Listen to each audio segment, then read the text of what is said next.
de déballer tes problèmes de famille sur les réseaux sociaux. Franchement, tu penses que tu es la seule personne à avoir des problèmes? Toutes les familles ont des problèmes. Comprends bien ça. Tu vas venir sur les réseaux sociaux exposer ton père, ta mère, ton oncle, ta tante. Il ne faut pas oublier, ce sont tes aînés. Et le respect, c'est pour qui? Non, franchement, même s'il y a eu quoi, arrête de venir sur les réseaux sociaux pour déballer tes problèmes de famille. Les réseaux sociaux ne sont pas un tribunal de famille. Dans cette vidéo, je vais te donner 2 conseils pour pouvoir favoriser la réconciliation en famille. En parler, c'est bien. C'est vrai que la parole libère, c'est vrai. Mais à qui en parler? C'est la vraie question. Parce que vous ne pouvez pas parler de ce qui vous arrive à n'importe qui. C'est pour ça que je dis les réseaux sociaux, c'est pas forcément l'endroit pour venir déballer son intimité familiale. Donc s'il vous plaît, quand vous voulez en parler, venir mettre sur la place publique toutes ces choses-là, il faut bien réfléchir car les réseaux sociaux sont à double tranchant. Ça peut vous condamner, tout comme ça peut vous faire du bien. Il faut réfléchir avant de venir sur les réseaux sociaux, parler de vos problèmes de famille. Et encore, les personnes viendront sous les commentaires déverser toutes leurs frustrations, déverser leur propre amertume, leur propre vécu dans les commentaires.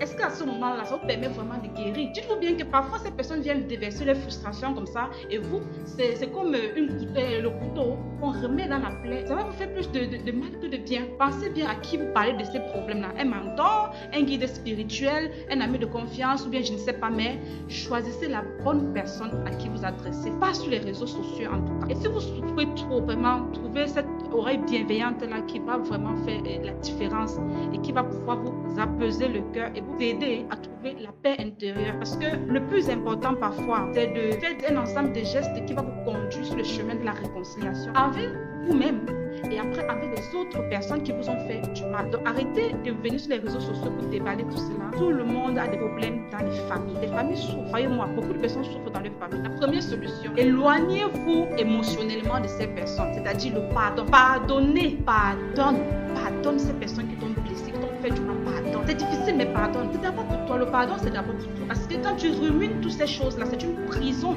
que tu as décidé toi-même d'entrer dans cette prison. Et en plus, une prison où il n'y a pas de gardien. Deuxième solution que moi je te donne, éloigne-toi physiquement de ces personnes.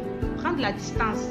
Si tu peux changer quitte de la maison familiale pour une autre endroit, tu peux déménager d'une autre ville, je ne sais pas, dépendamment de tes moyens, mais éloigne-toi physiquement.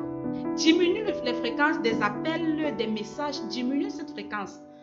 Et puis tu t'éloignes progressivement. Ça te donne le temps à toi de guérir.